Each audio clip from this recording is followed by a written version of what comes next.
Hello guys, so today we're just going to be going through on how to clean your laptop. So I have had my Dell here. Here's my principal Dell, the Dell Vestro or Vostro.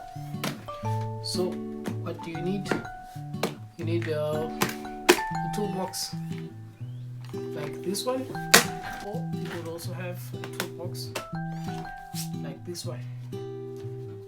So these are the toolbox that you can use. You can either get yourself a small set like this one, or you could just have a toolbox like this one, which you can have around the house.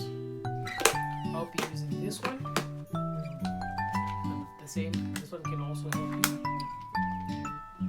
Okay, and then you're going to need a brush, small brush like this one.